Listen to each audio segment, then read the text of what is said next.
de incertidumbre podemos calificar la situación que se vive en el Líbano.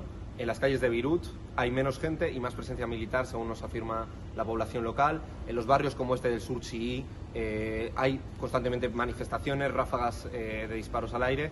Y hoy un ardor guerrero compartido con lo que se vive en los campos de refugiados palestinos. Recordemos que al menos 500.000 de palestinos están censados en territorio libanés. En los campos de refugiados operan las milicias palestinas.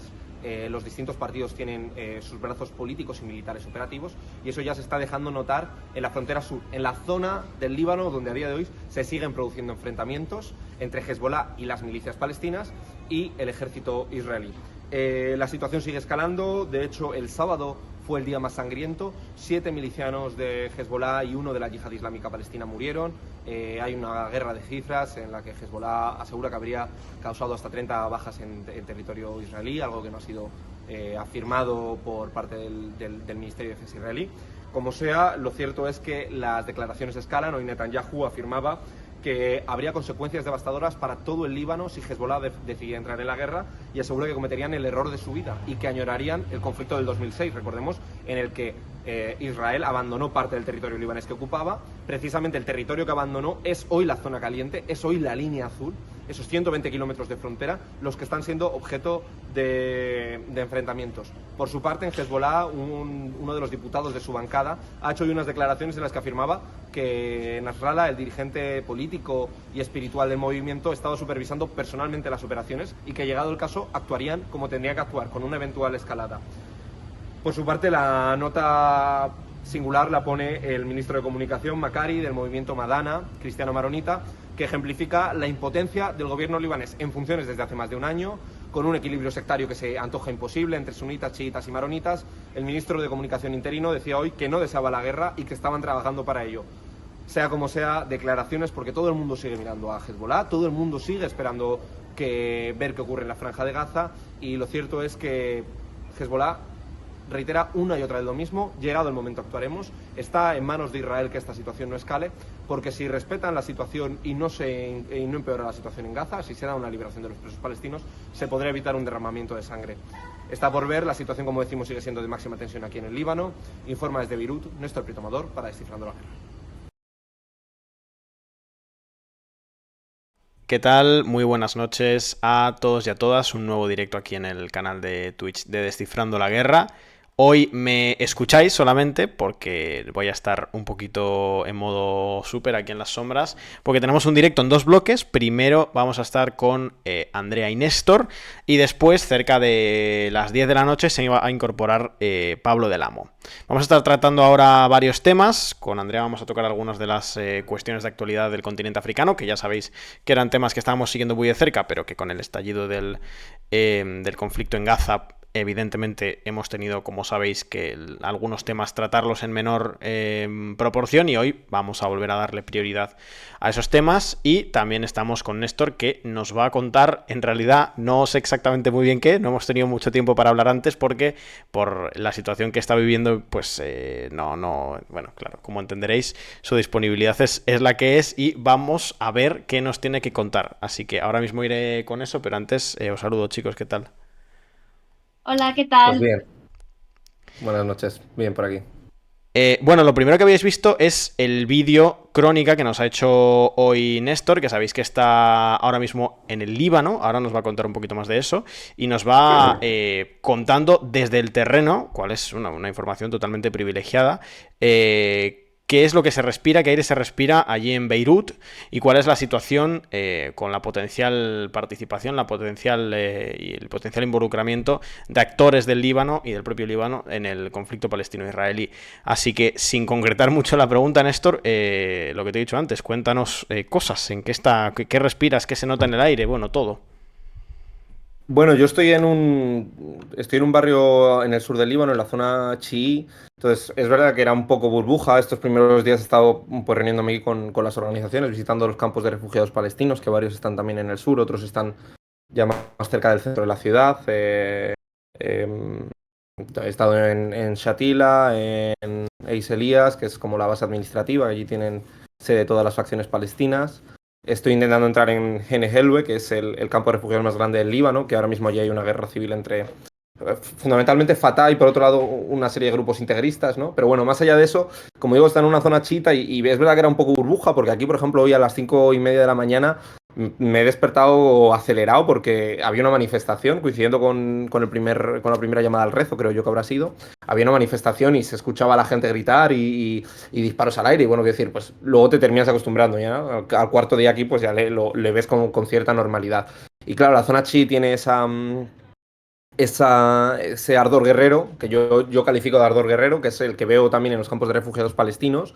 La gente está esperando a que esto escale. La zona chi no es solo la zona de Hezbollah, aquí también está Amal y hay otras organizaciones libanesas chiitas, pero bueno, fundamentalmente la zona de Hezbollah y de Amal. Eh, y, y claro, esa es un microcosmos, ¿no? Pero bueno, ya he estado visitando Beirut y ya he tenido la impresión varias veces y luego lo he confirmado con la gente con la que tengo aquí de acompañamiento local y demás, mis amigos, que efectivamente sí que hay, se nota, ¿no? Se nota. Ayer volviendo con el taxista que me traía me decía que quien tenía doble pasaporte se había ido o que la gente se estaba yendo, ¿no? Que Beirut había perdido mucha gente. Bueno, otra gente me decía que no es que tantos estuviesen yendo, sino que se quedaban más en las casas, ¿no? Que ya no salían tanto a la calle, ya no se veía tanta actividad social, entonces se ven los negocios cerrados o sin apenas gente y se ve mucha presencia militar, ¿no? También es verdad que el Líbano tiene una presencia militar muy grande desde siempre y es curioso, ¿no? De primeras ves todos los erizos al lado de las carreteras, listo para cortar, las alambres de espino, los checkpoints entre barrios, los checkpoints al lado de las zonas oficiales, y eso es lo habitual, pero sí, ahora hay un poquito más, ¿no? O sea, no es romantizar la presencia militar, que el Líbano tiene histórica, sino que ahora hay un poquito más. Y lo que llega, pues es, bueno, que en el sur la situación está escalando. Yo justo antes de grabar esta crónica hago una mención a la situación del sábado, pero estoy leyendo ahora en los reportes que me pasa aquí la gente que habrían caído ocho combatientes de Hezbollah hoy. Es decir, hoy se habría batido otro récord. 8 personas al día muertas en el frente no es una cosa muy grande, pero hay que tener en cuenta que en el sur lo que estamos teniendo son, bueno, pues un enfrentamiento artillero. Israel también está utilizando la aviación para bombardear la zona, el sur del río Nitali, pero no es un enfrentamiento abierto, no hay un choque frontal de los dos ejércitos, sino como digo, se ataque con artillería, con misiles antitanque guiados, con mortero también, ¿no? Pero bueno, no es ese enfrentamiento. Aún así, desde algunos días donde no ha habido ningún tipo de baja hasta hoy, que hemos tenido 8 muertos, ayer que hubo 7 de Hezbollah y 1 de la Yihad Islámica Palestina, pues la situación es de tensión, ¿no? Yo aún así he hablado con gente de Hezbollah, voy a publicar una crónica pronto y con gente bueno, que no son militantes rasos, ¿no? Y ellos dicen que, bueno, en primer lugar, a mí ya me daba esa sensación, me daba una sensación de contención real por parte de Hezbollah, de que sabe muy bien cuáles son los límites que tiene marcados y de que los respeta, en el sentido de que no quieren iniciar una guerra abierta ya, porque tienen dos funciones básicas con lo que están desplegando en el sur. Una, por un lado, es advertir a Israel, demostrar que efectivamente van en serio, que si la situación escala están dispuestos a ir más allá. Y por tanto, una situación de advertencia y de disuasión, ¿no? Cumple la función básica de disuasión que se espera en un ejército, en cualquier tipo de formación militar. Y por otro lado, una función de alivio de lo que se vive en la Franja de Gaza. Dicen que entre el 20 y el 25%, yo no lo sé. La verdad que no he visto ningún reporte israelí que lo confirme, pero a mí me han dicho las partes aquí que hasta un 20 o un 25% del ejército israelí estaría desplegado en la frontera libanesa, lo cual no me parece descabellado, porque el propio ministro de Defensa israelí decía que Hezbollah tenía 10 veces más poder que Hamas, lo cual es cierto, ¿no? O sea, Hamas fabrica con PVC sus cohetes y Hezbollah tiene misiles guiados, tiene entrada de armamento a través de la frontera siria, tiene un paraestado. Aquí hay un estado paralelo que es Hezbollah. Lo hemos escrito muchas veces y aquí, pues, si vienes, lo vives más, pero quiero decir, es objetivo, ¿no? Entonces, bueno, hay una calma tensa y, como digo, Hezbollah está ponderando. Israel también. Israel está haciendo ataques, evidentemente, en el sur, pero ni ha hecho ni amenaza con una intervención terrestre, ni está haciendo un bombardeo ultramasivo sobre zonas civiles, ¿no? Está haciendo un bombardeo sobre zonas militares y así está el equilibrio, así está el equilibrio. Yo insisto mucho en esa idea de contención, de que Hezbollah transmite la idea de que no escala porque no ha llegado el momento y de que si tiene que escalar va a escalar, pero que todavía hay margen a que esto no escale. Entonces tiene un nivel de hostilidades alto, hay una localización de los enfrentamientos en aproximadamente pues, la franja de 120 kilómetros, que es la línea azul. Es esa demarcación que dibujó Naciones Unidas con la retirada israelí del 2006. Recordemos que es que la historia del Líbano y de Israel es de enfrentamientos constantes, con la guerra civil libanesa, con el enfrentamiento en el sur del Líbano. Bueno, pues esa siempre ha sido una zona caliente, pero ahora especialmente, ¿no? No hay antecedentes desde el 2006 de estos choques.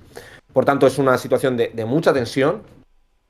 Es una situación que se lee en muchas dimensiones. Yo estoy hablando de la dimensión estrictamente militar en la zona sur, pero eso le tendríamos que sumar la dimensión palestina. Por primera vez estamos viendo una actividad intensa de milicias palestinas en el sur de Israel, desde la guerra civil libanesa, ¿vale? Es decir, estamos viendo, y desde el 2006, estamos viendo que está Yihad Islámica Palestina y Hamas con milicianos bombardeando desde el sur de Israel. ¿Vale? Desde el sur del Líbano, perdón, a Israel. Entonces, quiero decir, no es simplemente Hezbollah, son las milicias palestinas, y luego yo añadiría a esa dimensión palestina, que podemos hablar, hay que añadir la dimensión libanesa.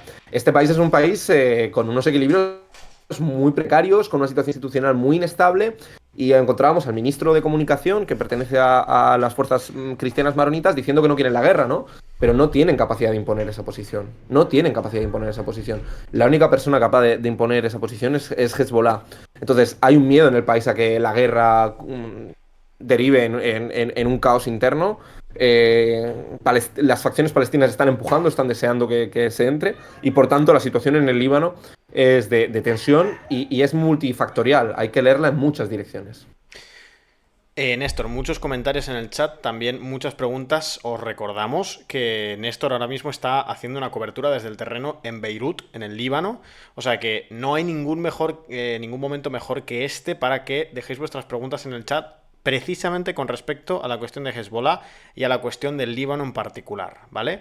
Así que id dejando vuestras preguntas en este rato. De momento te traspaso una que es bastante general y yo creo que da de sí que cuentes bastantes cosas, ¿no? Se sorprendía una persona en el chat por esta idea de que quieren la guerra, ¿no? De que hay sectores ahí en Beirut, en el Líbano, que estarían queriendo la guerra. Si pudieras explicar esto, ¿a qué te refieres exactamente y por qué? Bueno, quieren la guerra, habría que diferenciar, porque es verdad que son con puntos diferentes. Uno es la comunidad chiita y los partidos. Digo, en Hezbollah noto una contención real. O sea, en Hezbollah, es decir, cuando se habla desde un punto de vista occidental y no hay una inversión muy grande, parece que hablas de Hezbollah y hablas de un grupo armado que está en el monte con Kalashnikov, ¿no? O sea, tienen un paraestado y ellos miden muy bien el este. Ellos están dispuestos a llegar a la guerra y están dispuestos a ir a la guerra por la situación de Palestina. Es la sensación que a mí me da hablando con la gente, y la gente de a pie lo quiere porque tienen un odio intrínseco a Israel. Y otra cosa es la situación del pueblo palestino, que en este caso hay que tener en cuenta, como digo, hay medio millón censado, pero probablemente se dice que hasta 1 millón de palestinos de distintas generaciones aquí en el Líbano, y la situación que tienen es dramática. La UNRWA, con quien también he tenido algún contacto, cifra en un 80% la tasa de pobreza en la población palestina. Viven en campos en unas condiciones muy duras. Y allí, y este es un factor clave que a mí también me vuela la cabeza, ¿no? Yo esto lo vi en Grecia, cuando yo viví en Grecia, lo vi en los campos kurdos. Y era el único caso. Ahí operan las milicias. Ahí no hay instituciones civiles libanesas. Entonces, dentro de los campos de refugiados opera Hamas, Al-Fatah, Yihad Islámica Palestina, el Frente Popular de Liberación. Y entonces se lee en esas dimensiones. La gente sigue muy de cerca lo que está pasando en Gaza, y sienten bueno, se sienten parte, ¿no? Entonces tienen ese exilio, tienen esa sensación de desarraigo, y además se suma el hecho de que no están desvinculados completamente, están viviendo en un campo de refugiados del que culpan a Israel del que pase, y que además tienes a una facción política que está abiertamente haciendo propaganda, siguiendo, organizando actividad política, ¿no? O sea, entrar en los campos de refugiados, yo creo que he puesto algunas fotos en mi cuenta, es propaganda al aire libre, ¿no? Son pintadas, son grafitis, son las caras de los mártires, los rostros de los mártires. O sea, es una presión enorme. Entonces, quiero decir, esa población palestina, aunque vive en el Líbano, no está ni mucho menos alejada de las dinámicas internas. Nos preguntan también, Néstor, por la crisis de institucionalidad en el Líbano, ¿no? ¿Hasta qué grado crees que alcanza? ¿Hasta qué punto crees que se puede emplear ese término, no tan polémico, pero también tan usado, de Estado fallido? ¿Cómo definirías esa crisis institucional en el Líbano? Bueno, el término Estado fallido es duro, ¿no? Yo creo que el otro día lo dije un poco así, que había entrado caliente. Me decía Alejandro, no sé. Bueno, se podría incluso debatir, ¿no? O sea, que hay un equilibrio precario entre las tres principales facciones, pero hay 17 secta religiosa. Lo de sectas no lo digo en el término despectivo, sino en el término secta, que es el término que se usa aquí. 17 sectas, ¿no? Cristianos ortodoxos, maronitas, armenios, bueno, todas las derivadas de los grupos. Y hay tres principales, que son los cristianos maronitas, que vivían en los montes libaneses, en las montañas libaneses desde hace mucho tiempo, y que tienen su propia comunidad política, y que tenían una mayoría demográfica, o un grupo, o eran una mayoría demográfica reseñable hace 50 años, cuando se consigue la independencia, pero que ha perdido peso progresivamente. Y luego tenemos la comunidad suní y la chií. Hay un equilibrio ahí que nace, que se redibuja a partir de la guerra civil libanesa. Cuando se independizan, ya Francia deja ya hecho un equilibrio sectario, ¿no? Primer ministro, presidente del parlamento, uno tiene que ser chií, otro suní y otro cristiano maronita. ¿Qué pasa? Que conforme se ha tensionado la situación, pues se ha hecho imposible, porque al final opera mucho una lógica sectaria, y como digo, Hezbollah, hasta hace 3 años o 4 años que entra en el gobierno por primera vez de manera activa, no tenía un interés en gestionar el Estado libanés. Tenía un interés en crear un paraestado, y es lo que ha hecho. Tiene un paraestado con sus aldeas, con sus negocios, con sus restaurantes, con su servicio de taxi, cobran el servicio de la basura, cobran las tasas municipales. Es decir, hay un Estado paralelo. Por tanto, esa es la fragilidad. Que están obligados a formar un gobierno con distintas facciones, y hay un momento en el que los intereses de esas facciones iban tan por libres, porque Hezbollah tenía su propio proyecto, porque los grupos sunitas tenían su propio proyecto, ¿no? Pues que no se podía conformar un gobierno. Llevamos más de un año y pico sin gobierno en el Líbano. La familia Hariri, que es una dinastía política, ha estado señalada por corrupción durante mucho tiempo. Como había ese equilibrio y tienen unas redes clientelares, era quien ostentaba el poder, y están metidos en todos los escándalos de corrupción que nos podemos imaginar. Pero claro, es que era la única opción de formar gobierno. Bueno, pues ya ese equilibrio se ha roto, y las facciones han preferido esperar, ¿no? Y ahora mismo no hay ningún viso a corto plazo de que eso se resuelva. Nos preguntan también, Néstor, por la opinión que puede haber, generalizada o no, en el Líbano con respecto a Irán. Si se le percibe como un aliado claro, como un aliado táctico, ¿cómo se le percibe? Bueno, hay que señalar que el Líbano tiene una historia muy singular, con un estado muy débil, un estado muy pequeño, con 4 millones y pico de habitantes, en una región altamente inflamada, ¿no? O sea, tiene frontera con Siria y con Israel, ¿vale? Vamos a imaginarnos el escenario.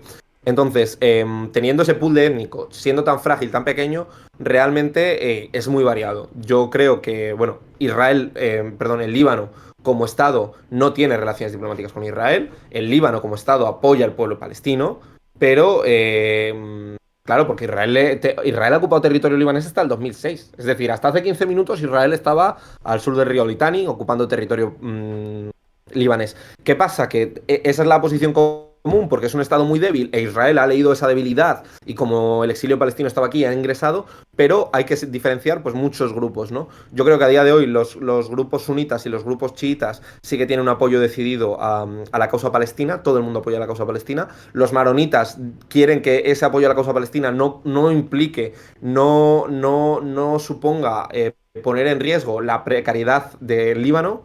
Hezbollah está de acuerdo a que vaya más allá. Y luego Irán, claramente se reconocen con él los partidos chiitas, ¿no? Fundamentalmente Hezbollah y después Amal. Los partidos sunitas aquí en el Líbano, bueno, no reconocen. Hay algunos que sí que están ubicados claramente en la división sunismo-chiismo, y por tanto no reconocen a Irán como un aliado principal. De todas maneras, yo diría que la presencia en Irán, o la influencia iraní que existe en el Líbano, es mucho mayor a la que existe en otros países, incluso entre grupos sunitas, porque perciben a Irán como un aliado fiable de la causa palestina. Nos preguntan también, Néstor, y ahora haremos una pequeña pausa de bloque después de esta pregunta, con respecto al reparto de poderes entre presidente y primer ministro en el Líbano.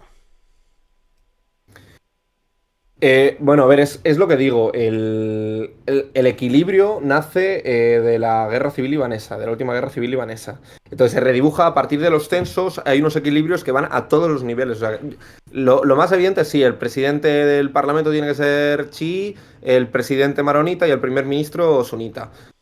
Eso por ley, ¿no? Pero luego quiero decir, es que la réplica, los equilibrios se dan a todos los niveles. Se dan incluso a nivel de las administraciones locales. Yo eso no lo sabía, pero me decía la gente que vive aquí, coño, que es que en un ayuntamiento, cuando sacan unas bolsas de contratación, tiene que haber tantos griegos ortodoxos, tanta comunidad armenia, tantos musulmanes sunitas, chiitas, tanto cristiano maronita, tanto cristiano ortodoxo, o sea, ese equilibrio se lleva a todo. Eso de que sea profundamente complicado, ¿no?